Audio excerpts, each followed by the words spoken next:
denizens of the night. Welcome to another episode of the macabre, the terrifying. Tonight, you are going to star in the story. Close your eyes for me, if it's safe to do so, of course. Imagine yourself behind the wheel of your car, driving down a lonely two-lane state road. Night is falling, and your mind is heavy from the long drive and a terrible revelation from earlier in the day. In the distance, rising toward you over the crest of a hill, is a neon sign that stands stark against the pink sunset. Your mind is clouded by hunger and grief, and you badly need a break. Let's pull in, shall we? Don't worry, I'll be here with you, waiting patiently in your car stereo. This story is called Good Company and was written by A.G. Hilton. The bar is the definition of a dive. Few patrons populate the dim room. The click-clack of colliding billiard balls periodically punches through the dismal chords of a mournful country tune. One man puffs away on a cigarette, heedless of the no smoking sign above his head, to contribute a thin haze to the scene. It isn't a place you would normally frequent, but right now you feel very much at home in its melancholy. After all, the night had grown late and the drive long. For hours the land around had been naught but flat and desolate space under the dark sky.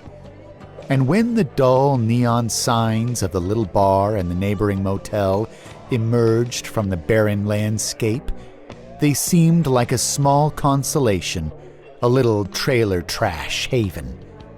They'd keep you from having to fight sleep at the wheel, and might offer a little reprieve from the thoughts which have clouded your mind since heading home. Besides, you are no longer in a rush to get there. There you go again. Try as you might, your attempts to avoid the thoughts only draw them back to mind. Some part of you wonders if ignorance truly is bliss, if maybe you would have been better off not checking that doorbell camera notification and seeing who had come calling. Another part seethes. It says that it knew this was happening all along. All the long work travel, all the time away made things too distant, too empty. A void begging to be filled. That piece of you wanted to call as soon as you had the opportunity. It flared white and hot, and it demanded to yell into the phone and have it out with accusations and the utmost of cathartic belligerence. You're still unsure why that side failed to win out, and why you are carrying this over your head while waiting for what will come when you get home. But then, maybe things will be less dramatic than that. Betrayal, heartbreak, all big concepts. Romantic, larger than life, loaded with passion. But even now, those feelings are distant. Something inside feels resigned and deadened. When you think of the wasted plans, racing through the night to make it back for a surprise Valentine's Day outing, you only feel empty.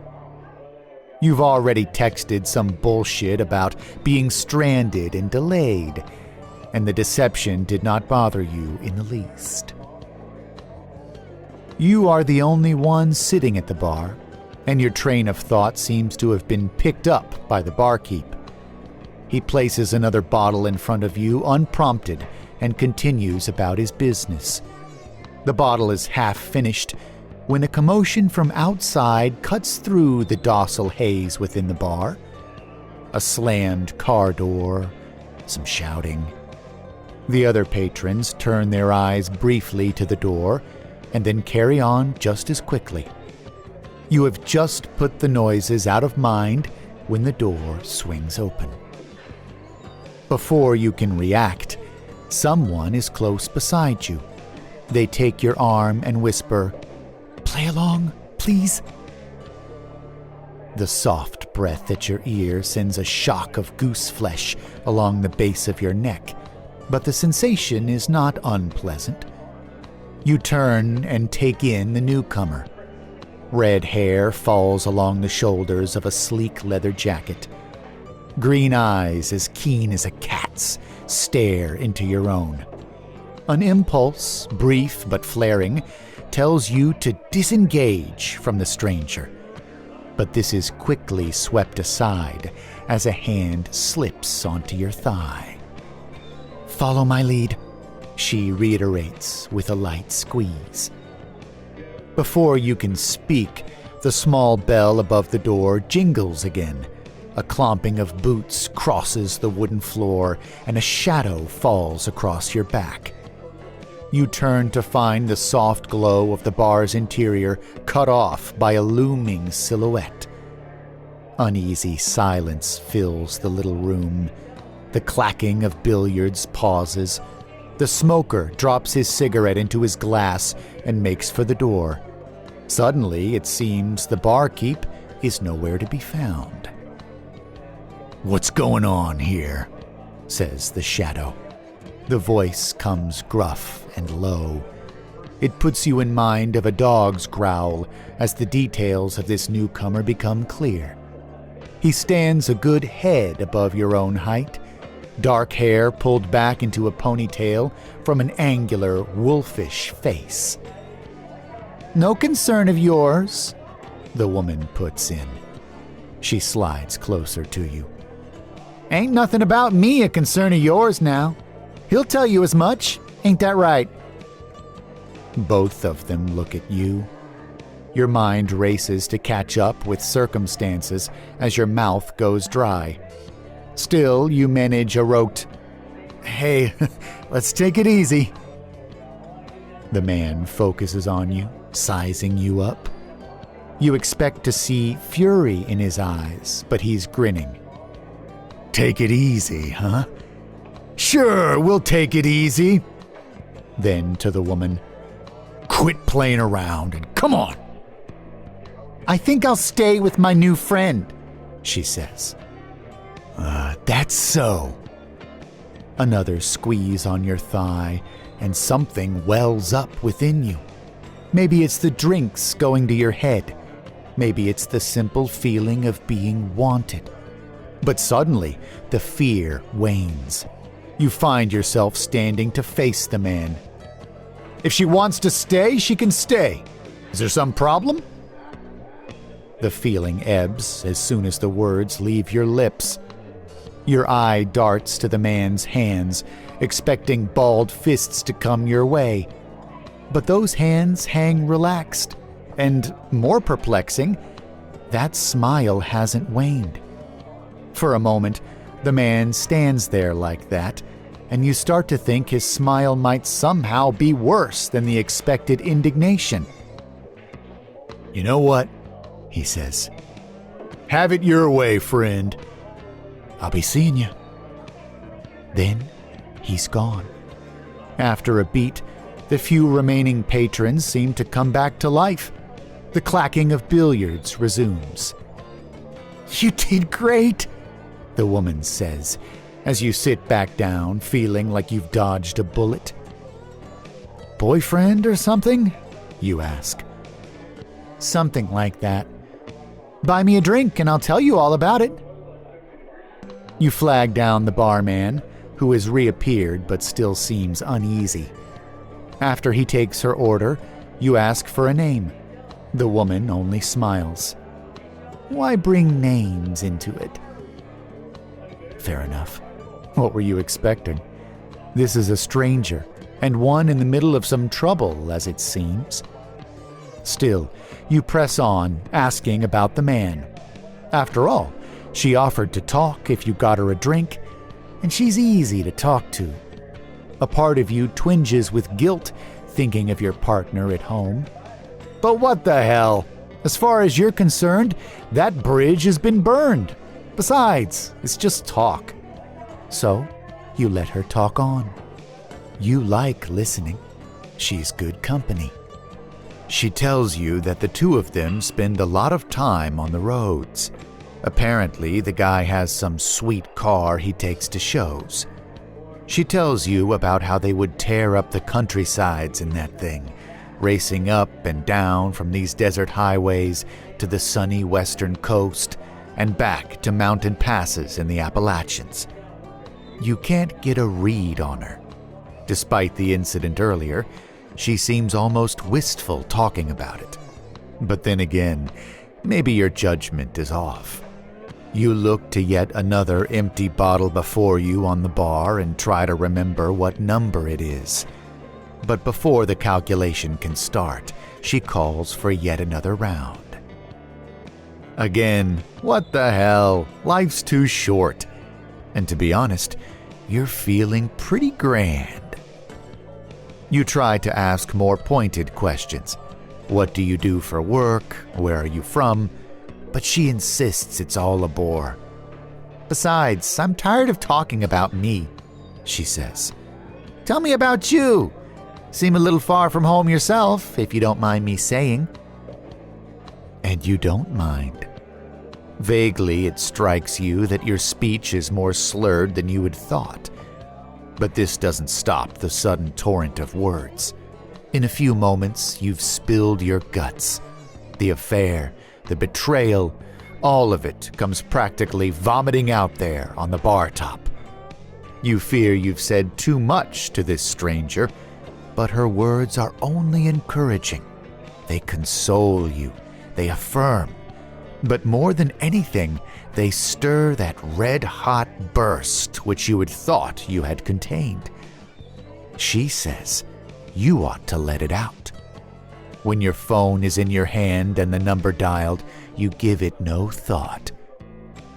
Then the second torrent starts. You don't expect an answer at this late hour, but a voice sleepily answers on the other end of the line. Then the accusations come, and even you are surprised at the venom in your words. But the surprise, if it were ever truly there, washes away under the continued barrage. You don't pause. You don't wait for rebuttal. You just let the anger and the jealousy pour out. And it feels amazing. You round out the diatribe with the sentiment that maybe you won't come back at all, and then you hang up. Why don't we get out of here? The woman suggests. You close your tab, and the two of you make for the exit. A step outside, and the bracing night air entwines you immediately. The cold touch is almost enough to cut through the golden haze in your head, but your new compatriot is warm at your side. Your eye drifts to the motel, but catches on something across the parking lot. By now, only a few cars dot the gravel lot. Beyond the gleam of the neon sign in the bar's window, the exposed ground stretches off, pitted and pockmarked as the moon, just as black as its darkest side. Yet one distant lamp offers some illumination to the scene. Its pale rays stretch feebly into the gloom and glint off the hard metal of a lone vehicle parked across the way. And beneath that lamp stands a specter. At first you dismiss it as a shadow, but the shadow persists, shifts, seems to raise a head to focus on you. Yet only when you register the orange glow of a cigarette flicked away to be ground into the dirt do you realize this is no phantom or trick of the mind. And as the silhouette begins a deliberate trek across the parking lot in your direction, you know without seeing that it wears a wolfish grin on its shadow-shrouded face. "Where's your car?" your new compatriot whispers. She tightens her grip on you. Lucky for you, the car is close by, closer than the man headed your way. At the woman's urging, you lead the way there, fumbling for your keys but unlocking it remotely on the way. Then you both climb in, and, doors locked, you crank the engine. A rock cracks against the driver's side window. Spiderweb fractures fan across the glass, yet somehow it holds. The woman screams at you to drive. You obey automatically, heedless of your inebriation, as you throw the car into reverse and make to leave the parking lot. The headlights cut across the gloom, illuminating the scorned man. Your heart skips a beat. Even through the haze in your head, you know something's wrong with him. Those angular features now appear distorted, as if the bone structure beneath them has changed, or the face itself has turned into an ill-fitting mask. That grin flashes white in the headlights, the teeth too large, and his eyes? Even from across the parking lot, something in his gaze is now arresting, commanding. It makes you freeze in place. Yet again, the woman screams at you to drive, and you obey automatically. With horror, you watch like a spectator in your own body while the car lurches toward the man who still stands unmoving. Then, when metal ought to have struck flesh, a blur of movement, and you are out onto the road. As the lights of the bar and motel fade, your hands begin to shake. Numbness fills your lips, and you're sure that you are about to be sick. 1,000 questions come to mind. You begin to give them voice, to demand some kind of explanation from your passenger, but then headlights shine in your rearview mirror. "Better not stop," says the woman from the passenger seat. Her face is in her hands, her shoulders heave, and the words come disjointed. "You don't know who you're dealing with. You stop and that's it. He'll tear you to pieces, tear you up, and leave you all along this lonely road." The headlights close the distance, accompanied by the increasing roar of a motor running wide open. You press the gas a little harder. The steering wheel trembles ever so slightly as you rocket into the gloom of the desolate landscape. Beyond the limits of your headlights stretches only empty void. The way forward reduces to a feeble wedge of light across stretches of asphalt which flash past as soon as you register their presence. You need to focus to maintain control. You need to think, but the haze in your head fights you every step of the way. Then comes a thud against the back left bumper, and the steering wheel threatens to slip from your sweating hands. The car fishtails, and the chasing headlights now beam in through the back windshield, their reflection in the mirror blinding you. All the while, your passenger begins having a breakdown. Her shoulders continue to heave, but a glance to the side as she lifts her face shows no tears. She's screaming with hysterical laughter, eyes blazing with something wild and desperate. "Drive!" she shrieks. Your foot mashes the pedal to the floor. Again, the steering wheel begins to tremble, but try as you might, the pressure on the pedal simply will not lessen, cannot lessen. With a roar, the other car rips around and comes alongside. Though the fractured glass obscures your view, you can feel the other driver's gaze as he pulls equal with you. "Hit him," says the woman. She's now leaned across the center console, teeth inches from your ear, hot breath on you. "Hit him for me. Can you do that?" The fear and confusion leave. Of course you can. You can do anything for her. A jerk of the steering wheel and your vehicle crosses the dividing line. A scream of brakes and the other car falls behind to avoid the collision. The treacherous steering wheel once more threatens to leap from your grasp, but you manage to maintain control. Fear seeps back then. One false move, one slip of your hand, one overcorrection, and all control will be lost. But perhaps you've lost control already. Perhaps a more fundamental control was relinquished back at the little bar. Beside you, the woman has undone her seatbelt. She turns and crouches in the passenger seat to watch the tailing car. "Faster! Faster if you want to live!" The engine roars. Will something blow? You've never run it this hard for this long before. But you can't stop. No telling what the guy will do if he catches you. Besides, she won't let you. The commands come in a constant stream. Left, right, left again.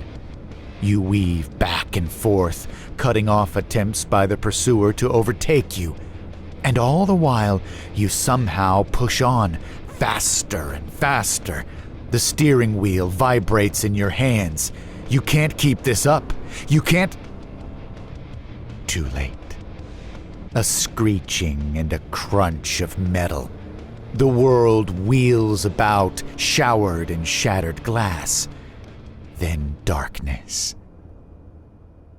The darkness is a totality. You welcome it. Yet something intrudes on your personal blackness.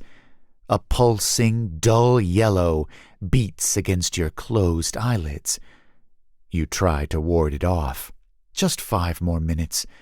Surely you drank too much and had the most horrible dream.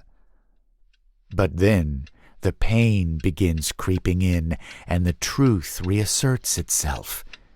You lie beside your overturned vehicle. Had you even put on a seatbelt?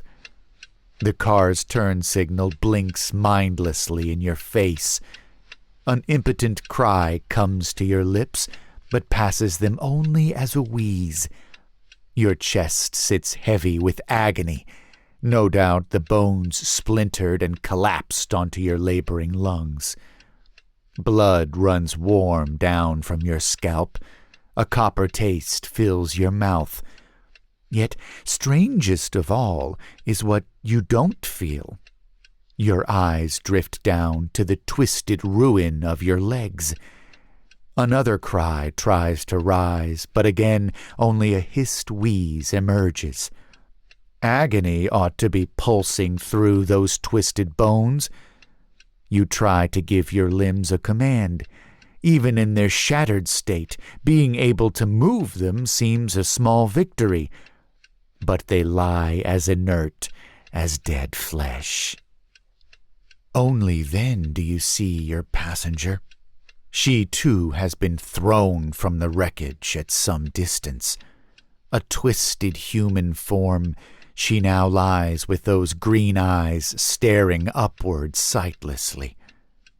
Then a cough racks her frame. Blood sprays from her lips, and her eyes blink with impossible life. Her head turns toward you, and she smiles. Then she is rising. Inexplicably, her body shakes. Broken bones become straight. Torn flesh sutures itself anew. Her back arches stiffly as her collapsed rib cage pushes out and then reforms. The movement might have been lithe, feline, perhaps even sensual, were it not so terrible. Instead, the grinding and cracking of the bones sets your teeth on edge. In a moment, she sits there, good as new, save the torn clothes and bloodstains. She begins crawling toward you. Your mind screams at your ruined body to move, but you can only sit there. In a moment, she is on you, straddling your chest, stealing your breath. "Hey," she says, "if it counts for anything, I had a blast." Then she takes your hand and puts it to her mouth. She runs her tongue along the flesh between your thumb and finger and then takes a bite. This time, something approaching a scream manages to crawl past your lips. "Damn it, what a mess." A new panic rises in your ruined chest as another person steps into view. From around the wreckage comes the man of the wolfish grin.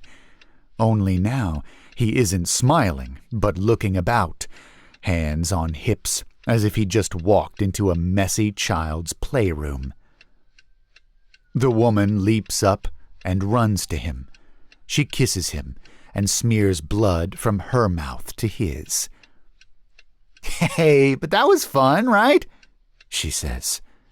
"I know you love a good chase." "It was messy," he responds, but smiles as he licks the blood from around his mouth. "And you're cutting it close. What if he died? You know dead flesh won't cut it." "Oh, come on. As if I don't let you have your fun with the pretty ones when they get picked. If I left it up to you, it would always be the same old script. Live a little. Besides, a little something different, a little role play, spices things up." The man smiles then and turns that smile toward you. Once more you try to move, to crawl, anything to get away from this insanity. But it is useless. "We better take him before the sun starts up or the offering will be too late. Still got to make preparations," the man says as he advances on you. Something in his flesh shifts. Again, the bone structures look wrong. Some animal wearing human flesh. The woman catches his arm. Her face now ripples with some shifting under the skin as well. "Let's have a little taste first. We got time, and it's an occasion. Ain't it about Valentine's after all?" I guess you're right." They share another sanguine kiss. "Live forever?" she asks. "Live forever," he agrees. Then they descend on you. No, not me! Don't eat me! Oh, whoops. Sorry. Forgot it wasn't really me in there for a second. I was so wrapped up in the story. It's quite rare to find a story written in second person, don't you think? But I kind of like it, especially when it's being told to me. There is a kind of swagger to it, an old-time radio vibe, don't you think? Classic.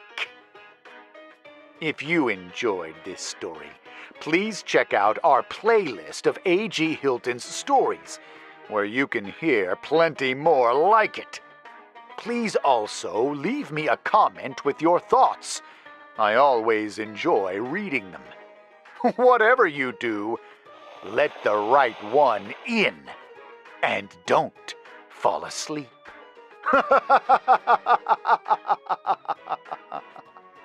And oh yes, happy Valentine's Day!